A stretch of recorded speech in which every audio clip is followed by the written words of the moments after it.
Well, folks, they're certainly becoming more upfront with the agenda, aren't they? This tweet is from Time magazine from the 23rd of October. The Great Reset by Klaus Schwab. And it's an image of the world being reconstructed. I mean, come on. How much more evidence do you need that the world is supposed to be massively reordered after the COVID crisis? Because to rebuild a new world order, you have to tear down the old one. And that can only be done with some kind of crisis. Almost like the crisis itself was part of the re-engineering process. So, let's connect a few more dots in this global plan. Beginning with this video from 2016 from Klaus Schwab's World Economic Forum. 8 predictions for the world in 2030. You will own nothing, and you will be happy. Imagine that. Imagine the total abolition of private property rights.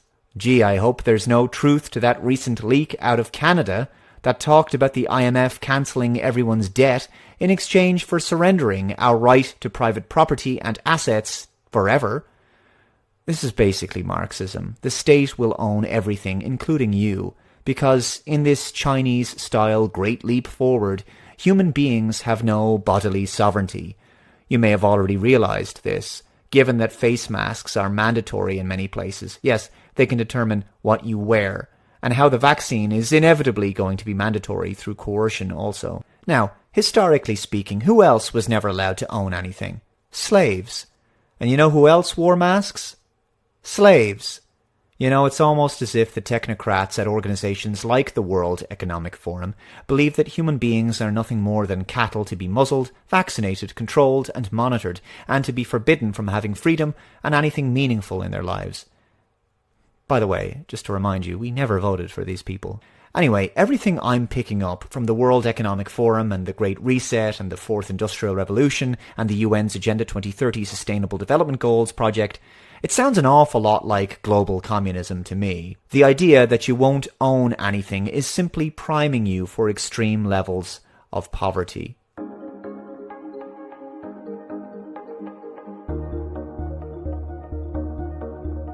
Whatever you want, you'll rent and it'll be delivered by drone. So everything is going to be a subscription model, apparently, thus making people locked into a system where they're perpetually dependent on business models that generate continuous repeat business for corporations. If people can't own things or own their home, then they can't ever truly be independent and self-reliant. And because people are slowly getting used to having things delivered, shopping online, well, they don't want people moving around and shopping outside in brick-and-mortar stores. So you can see here that the lockdown was getting people acclimatized to that. It had nothing to do with a virus. Now, how do you think that you could sell all of this absurdity to the general populace?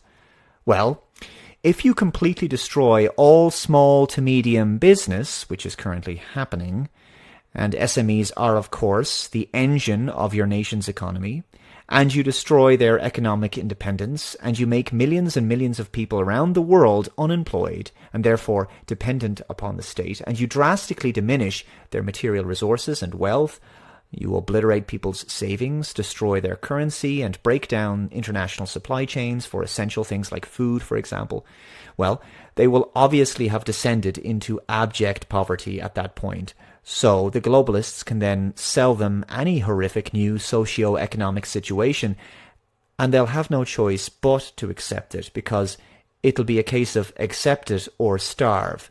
Sounds like communism to me. And where there's communism, there is immense human suffering, poverty, starvation, and enormous amounts of death.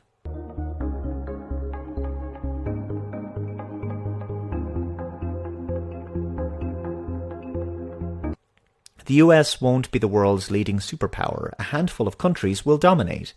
As you can see, this is purely about the destruction of the Western world, democracy, and the free market itself. You'll eat less meat. They want to take red meat out of our diet because it's a great source of protein, and for men it boosts testosterone. This video may have been made in 2016, but you can see how this particular agenda blatantly plays into the current COVID nonsense. For example, look at all the meat processing plants and meat packaging plants and factories shut down across the world. Not Amazon warehouses, by the way. This is part of a plan to negatively impact upon food supply chains, in particular our meat supplies. Alleged positive COVID-19 outbreaks and positive PCR tests in these industries just conveniently suits the long-term agenda of the globalists to disrupt the distribution of meat.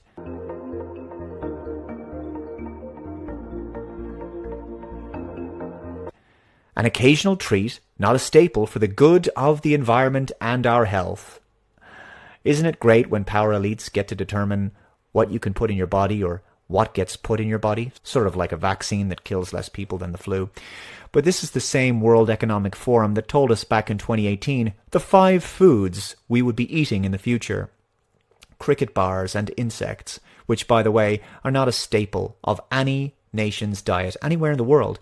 They are a delicacy in some very impoverished countries, though. But apparently now insects and soy-based bullshit meat, that's high in estrogen, by the way, is supposed to be a staple of our diet in the future, while an actual staple that we evolved to consume, red meat, is to be made a delicacy. It's completely ass-backwards and designed to weaken our health and make us more docile, feminized and malnourished, which has happened under every communist regime in history. Communists always mess with the food supply, creating shortages of basic necessities as part of controlling the means of production, in this case controlling the populace.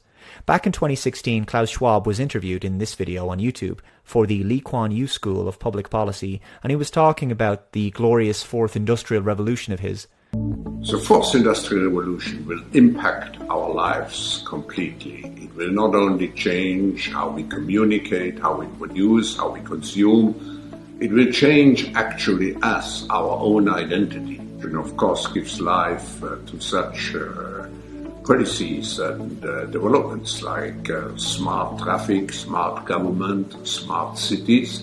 What we will see is that everything will be integrated into an ecosystem driven by big data and driven particularly by close cooperation also of governments with business, civil society. And this revolution will come at a breathtaking speed. It will be like a tsunami. It will be like a tsunami. How would he know that? Unless there was going to be a major event that would take place in the next 4 years that would help to accelerate his plans. And actually, it's not just a digital revolution. It's digital, of course physical, with nanotechnology, but it's also biological. And so 3D provides a particular force to this revolution. So what the World Economic Forum is doing is to promote this public-private cooperation to master the Fourth Industrial Revolution.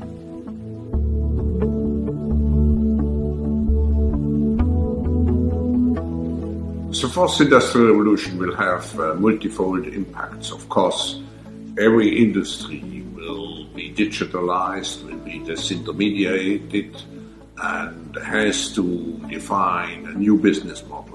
But it's not only business which is affected, it's government which has to move over to agile government, it is society as a whole, with the danger of job losses, but also with the need to reskill and upskill people fast. So there's an impact on society. So people will have to reskill, and every industry has to redefine a new business model. Just like what we're being told today under the new Great Reset, which is meant to reshape and re-engineer our entire society, or like what's outlined in this gigantic graph thingy about the Great Reset on the World Economic Forum website. You know what Klaus Schwab said in his book from 2018, Shaping the Fourth Industrial Revolution? Public-private data sharing agreements that break glass in case of emergency. These come into play only under pre-agreed emergency circumstances, such as a pandemic, and can help reduce delays and improve the coordination of first responders, temporarily allowing data sharing that would be illegal under normal circumstances. Wow, it's almost like he knew it was coming. In case any part of the Great Reset or the Fourth Industrial Revolution sounded similar to the UN's Agenda 2030 project, well, there's a good reason for that. This article is from June of 2019. World Economic Forum and UN sign Strategic Partnership Framework. The UN Forum Partnership was signed in a meeting held at United Nations headquarters between UN Secretary-General Antonio Guterres and World Economic Founder and Executive Chairman Klaus Schwab to accelerate the implementation of the 2030 Agenda for Sustainable Development. The partnership identifies 6 areas of focus: financing the 2030 Agenda, climate change, health, digital cooperation, gender equality and empowerment of women, education and skills, to strengthen and broaden their combined impact by building on existing and new collaborations. So that would explain the close alignment of the UN and the World Economic Forum.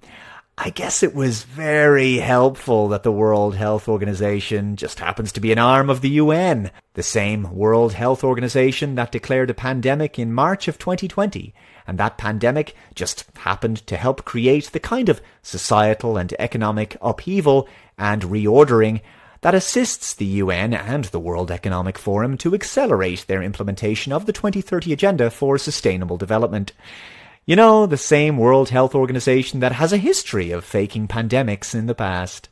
It is one of the greatest medical scandals of the century, according to a leading health expert in Brussels. The Council of Europe health chief has accused major pharmaceutical firms of organizing a campaign of panic and unduly influencing World Health Organization decisions. And with European countries now burdened with bills for millions of unwanted doses of the swine flu vaccine, he wants an investigation.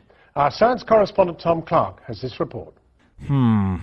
If only the mainstream media were as skeptical today as they were 10 years ago. Flu viruses can spread. 64,000 people dead, tens of thousands hospitalized, a country crippled by a virus. The predictions for the impact of swine flu on Britain were grim. The government's response, spending hundreds of millions of pounds on antiviral drugs and vaccines, adverts and leaflets. But 10 months into the pandemic, only 355 Britons have died, and globally, the virus hasn't lived up to our fears. Were governments misled into preparing for the worst? Politicians in Brussels are now asking for an investigation into the role pharmaceutical companies played in influencing political decisions that led to a swine flu spending spree. There must be a process to get more transparency, how the decisions in the WHO, how they function, and who is influencing the decisions of the WHO, and what is the role of the pharmaceutical industry there. I'm very suspicious about the processes which are behind this pandemic. The Council of Europe Committee want the investigation to focus on the World Health Organization's decision to lower the threshold required for a pandemic to be formally declared. Is anyone else getting a very strong sense of déjà vu here? The world is now at the start of the 2009 influenza pandemic. When this happened in June last year, governments had to activate huge pre-prepared contracts for drugs and vaccines with manufacturers. They also want to probe ties between key WHO advisors and drug companies. All I can say is memories are very short. Who is deciding what the risk is? Is it the pharmaceutical companies who want to sell drugs, or is it someone making a decision based on the perceived danger? In this case, it appears that the danger was vastly exaggerated. And was it exaggerated by the pharmaceutical companies in order to make money? Sounds like the World Health Organization has cried wolf before, but this time, for some reason, they were successful. Anyway, let's move on. The following video was uploaded to the World Economic Forum YouTube channel on October 20th, just a week ago. COVID-19 is one of the biggest crises of our time. It has impacted every single one of us, shaken our social systems, and disrupted every sector of our economies. Yes, that's what Klaus Schwab has been saying the Fourth Industrial Revolution was going to do long before COVID-19 came along.